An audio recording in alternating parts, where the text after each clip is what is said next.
수익 비용 관련입니다. 이 파트는 굉장히 간단한데요. 저희가 비용이 발생하면은 차변에 비용을 적어주고요. 수익이 발생하게 되면은 대변에 수익의 발생, 수익을 걸어주게 되죠. 일단 비용 같은 경우에는 돈이 나갈 거고 수익 같은 경우에는 돈이 들어오는 분기를 만들어 주시면 됩니다. 자, 봐보도록 하겠습니다. 첫 번째, 자, 은행 수수료, 자문료, 청소대금, 용역대금, 기장료 등 어떠한 이제 수수료를 보통예금 통장에서 지급을 하였을 때 대변에는 보통예금이 나가게 되고 차변 쪽에는 수수료 비용이라는 계정 과목 처리를 해줍니다.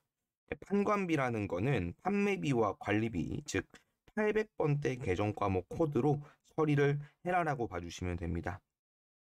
각종 수수료 관련한 건 전부 다 이제 수수료 비용으로 회계 처리한다라고 봐주시면 되고요. 자문료라는 건 어떤 거냐면은 이제 변호사 이제 뭐 어떤 변호가 필요한 일이 있으면 저희가 이제 변호사를 고용하게 되죠. 이제 변호사를 고용하였을 때 그 변호사에게 주는 어떠한 수수료를 자문료다라고 이야기를 합니다.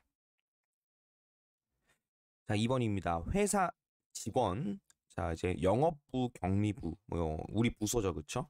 이러한 이제 직원에게 밥, 회식, 유니폼, 어떠한 화환, 뭐 축하할 일 있나 봐요. 이러한 것들을 구매를 좀 해주고 카드로 결제하였을 때입니다. 여기서 이제 카드 기준점은 어떤 거냐면 신용카드 기준점으로 들어가요. 네, 문제에서 직불카드라고 이야기를 하면은 직불이라고 하는 건 이제 어, 체크를 의미하죠. 체크. 체크 카드는 즉시 돈이 빠져나가는 건데 이제 카드라고 하는 거는 신용이다라고 보시면 돼요. 돈이 안 나간 거죠. 대변에는 미지급금 계정 과목 걸어주고요. 거래처 걸어줍니다. 다음에 우리 회사 직원에게 어떠한 이제 복리후생, 밥 회식 이런 것들을 지급을 해줬을 때 복리후생비로 회계 처리해 주시면 됩니다. 다음 세 번째, 거래처. 이제 뭐 매출처나 매입처. 우리가 사오는 것을 매입처라고 하고 하는 것을 매출처라고 하잖아요. 이 거래처 직원에게 동일해요. 밥, 뭐 회식을 하거나 선물, 화환 같은 것들을 사주고 카드로 결제하였을 때 일단 대변에 미지급금이고요. 차변에는 접대비라는 계정 과목으로 회계 처리해 주시면 됩니다. 자, 그래서 요 3, 4번, 2, 3번을 특히 처음 하실 때 많이 어려워들 하시는데 간단하게 나 우리 회사 직원이에요. 우리 회사 직원이면은 복리후생비. 그다음에 거래처죠. 남의 회사 직원이면은 접대비로 회계 처리해 주시면 됩니다. 자, 세 번째. 자, 이제 보시면은 요게 33, 잠시 오류가 있죠. 볼게요. 자, 수도나 이런 전기 요금을 나중에 지급하기로 하였을 때. 나중에 지급하기로 한다는 건 아직 안 준 거니까 미지급금이라는 계정과 뭐 걸고요. 거래처입니다. 다음에 수도와 전기. 전기는 어떻게 보면 이제 빛이죠. 그렇죠? 그래서 수도와 광, 열, 비 이렇게 뭐 난방비 같은 것도 여기에 들어갈 수가 있겠네요. 난방도 같이 포함이 됩니다. 수도 광열비. 다음 이제 책, 잡지, 신문 이런 건 어떻게 보면 이제 도서와 같은 거고 그다음에 이제 종이류 도서이면서 이제 종이류면은 도서인쇄비로 회계 처리를 진행해 주시면 됩니다. 현금으로 구입하면은 대변에 현금 나갈 수가 있겠네요. 자, 다음 이제 통신 요금, 전화 요금, 뭐 통신비라는 계정 과목을 사용을 하는데 여기서 조금 특이한 게 이제 우편, 우리가 이제 등기 우편이라고 하죠. 등기 우편. 등기 우편이라고 하는 건 우체국에 가서 여기는 이제 어떤 문서를 이제 보내는 걸 의미해요. 이제 요것도 예전에는 과거에 통신용으로 사용했다고 해서 지금도 이제 통신비로 회계 처리가 되고 있습니다. 현금이 나가고요.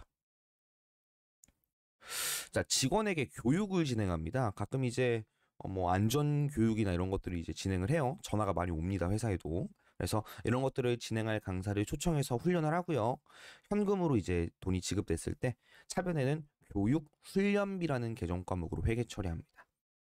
대변엔 현금 나가주면 되고, 자, 우리 이제 직원이면 우리 회사잖아요. 우리 회사 직원한테 이제 어떠한 걸 했을 때 이제 복리후생비로 회계 처리를 하는데 이제 복리후생이라고 하는 거는 어떠한 이제 도움을 주는 것이라고 봐주시면 돼요. 도움 주는 거.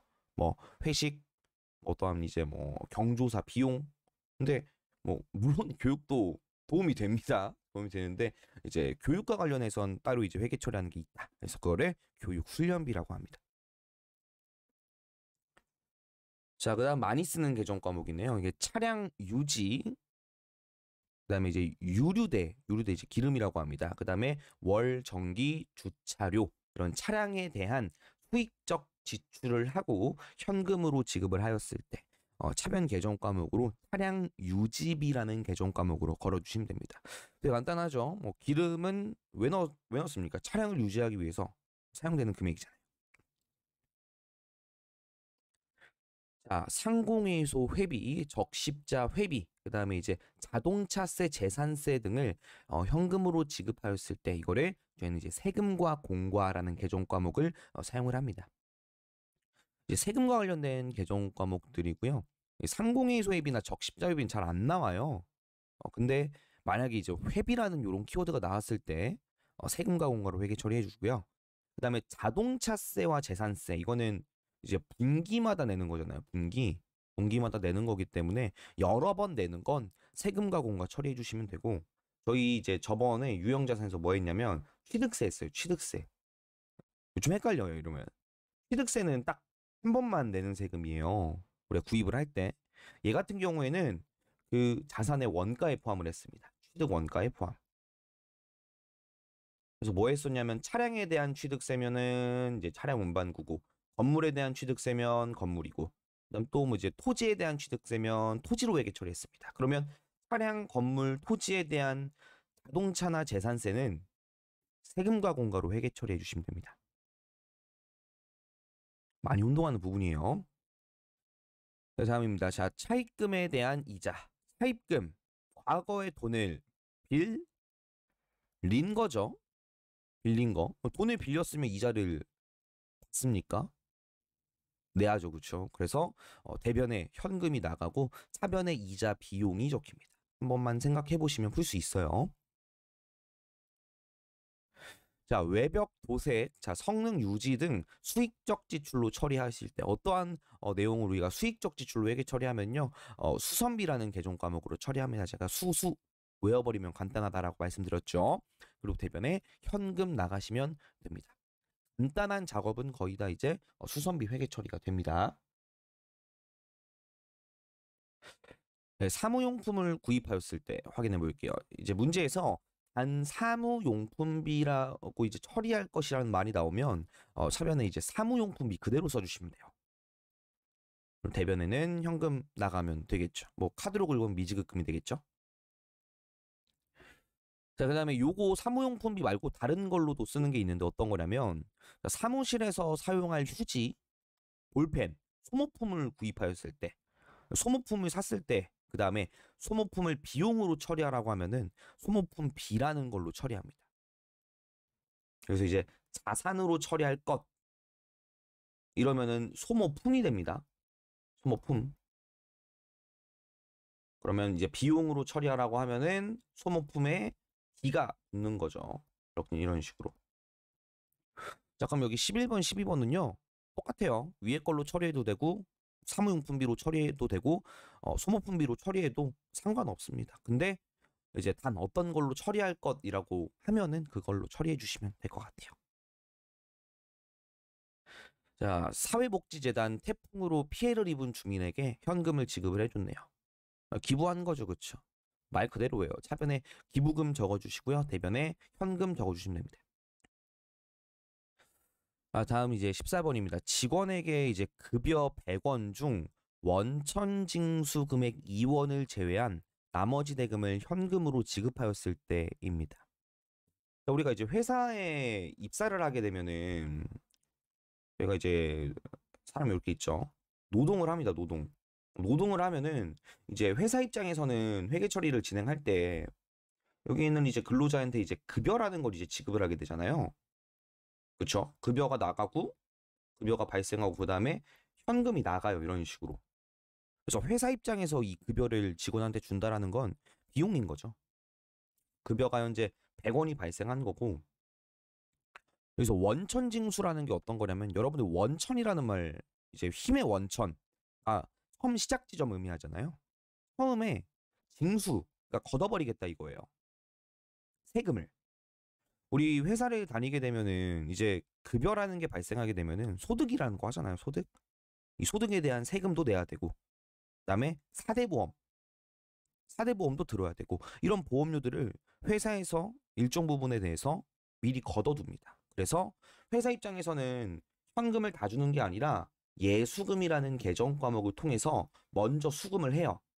그래서 2원을 원천 징수하고 98원만 지급하는 이런 형태가 만들어진다 이거죠.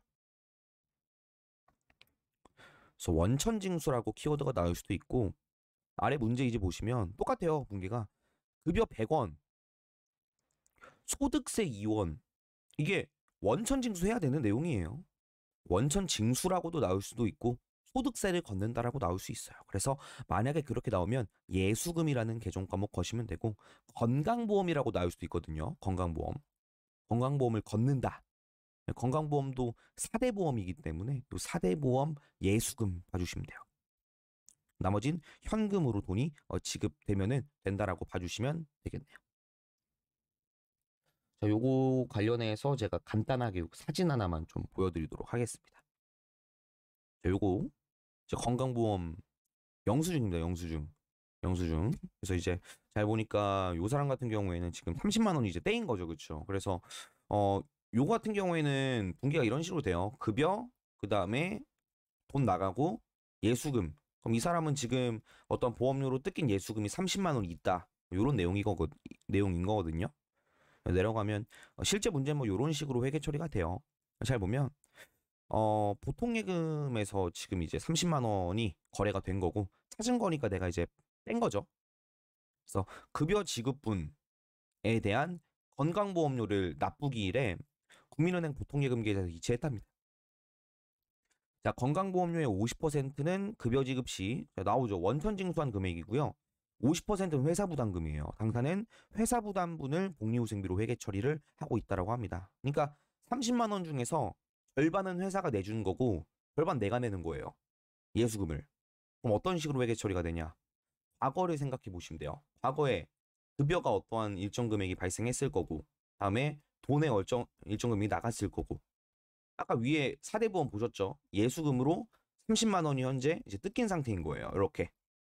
그러면 얘는 어떤 역할이냐면 미리 수금을 해놨다가 나중에 사장님이 이거 납부를 해줘야 되는 거예요. 왜 사장님이 납부를 하냐? 개개인이 하면 안 되냐? 이제 직원의 회사가 한 명이 아니잖아요. 예를 들어 직원의 회사에 이제 직원이 90명이야. 이 사람들이 전부 다 이제 세금을 내러 가는 것보다 한 명의 이제 사장이 그냥 다 납부해 버리는 게 편하잖아요. 사실 회계 관리자가 하겠죠. 그래서 예수금이라는 친구를 차변으로 보내줘서 없애버립니다. 예수금 이렇게 없애고요. 그 다음에 대변 쪽에 이제 회계 처리되는 금액이 보통 예금 30만 원인 거예요. 근데 이제 문제가 있죠, 여기서. 50%는 예수금으로 처리가 되는데 50%는 복리후생비로 회계 처리가 되는 겁니다. 그래서 이 실제 문제에서는 예수금이 15만 원이 처리가 되고요. 그 다음에 나머지 15만 원은 복리후생비로 15만 원 회계 처리가 되면 분계가 끝난 거죠. 그렇습니다. 네, 볼게요. 그 다음에 자, 급여 지급 시 공제라는 게 이제 뺀 거거든요. 뺀 소득세 2원을 현금으로 지급했을 때예요. 그럼 급여를 지급할 때 우리 세금을 뜯잖아요. 뭐로 뜯어? 예수금으로 뜯는다 이거예요. 요거를 납부한 거예요. 사장님 입장에선 요걸 나중에 납부해야 되는 하나의 부채로 보는 거죠. 부채. 갚아야 되는 거. 그래서 예수금을 해변으로 보내서 없애주고요. 대변에 현금 나가면 됩니다.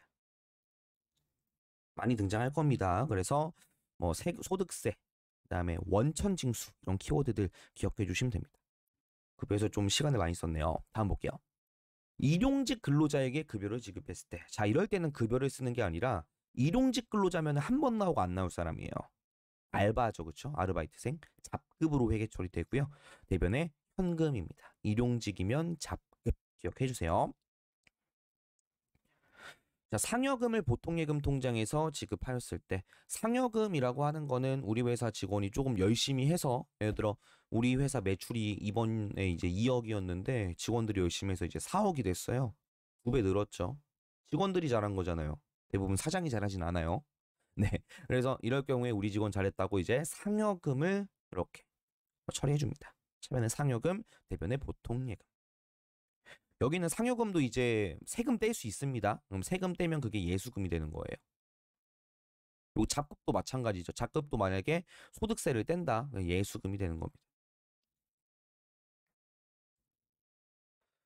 네, 대여금에 대한 이자를 현금으로 받았을 때 우리 대여금이라고 하는 거는 내가 대여해 준, 즉 빌려준 거죠. 빌려준 거죠. 그럼 빌려줬으면 내가 이자를 받아야 되는 거니까 차변의 현금, 대변의 이자를 받았으니까 수익입니다. 자, 18번입니다. 배당금에 대한 수익을 보통예금 통장으로 이체받았을 때 차변에 보통예금 들어오고요. 우리 주식을 가지고 있으면 배당금이라는 게 이제 나한테 들어오게 됩니다. 그래서 계정 과목은 배당금 수익 사용해 주시면 돼요. 그다음 건물에 대한 관리비 100원을 현금으로 지급하였을 때 대변에 현금 나가고요. 그다음에 관리비, 건물에 대한 이러면 건물 관리비로 회계 처리합니다. 때에 따라서 수수료 비용으로 회계 처리가 되기도 합니다. 건물 관리비가 있다 정도만 알아두시면 돼요. 그다음 건물에 대한 임차료, 월세죠, 월세. 자, 월세를 100원을 현금으로 지급을 합니다. 이렇게 됐을 경우에 대변에 현금이 나가고요. 하변에는 임차료로 분개해 주시면 되겠네요. 임차료.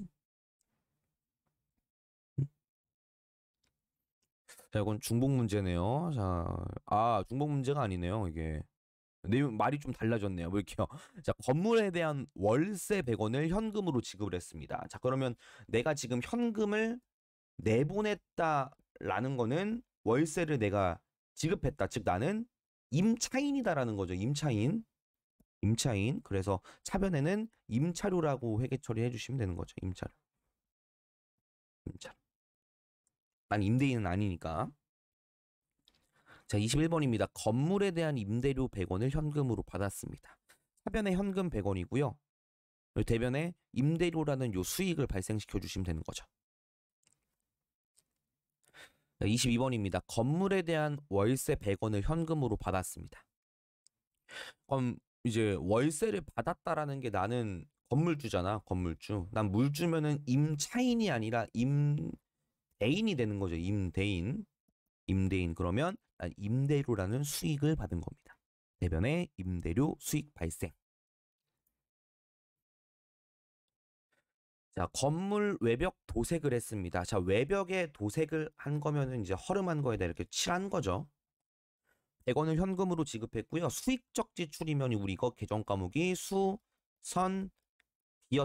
단 차량에 대한 수익적 지출이면은 우리 계정 과목으로 차량 유지비로 회계 처리합니다. 유지비. 이게 좀 다른 점이 있다. 차변의 수선비, 대변의 연금. 자동차 보험료 1년치입니다. 1년치 120만 원을 현금으로 지급하다. 그러면 대변에 현금 120이 나가고요. 차변에 우리 계정 과목은 보험료로 처리합니다. 120만 원 한 번에 줬기 때문에 120만 원 회계 처리합니다.